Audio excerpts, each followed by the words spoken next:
দিন কায়েমের আন্দোলন করা ফরজ, এইটা অনেক বড় বড় আলেম ওলামাও তো বলেন না।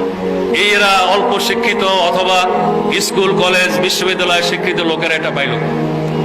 আসলে এই দিন কায়েমের আন্দোলন কোন শ্রেণী বিশেষ গোষ্ঠী বিশেষের জন্য কোনো ঠিকাদারি নয়। আল্লাহ তাআলা যাকে চান তাকে এই কাজের জন্য বাছাই করে। তারা আল্লাহর পথে জিহাদ করে, কোন নিন্দুকের নিন্দা, সমালোচকের সমালোচনার ধার ধারে না।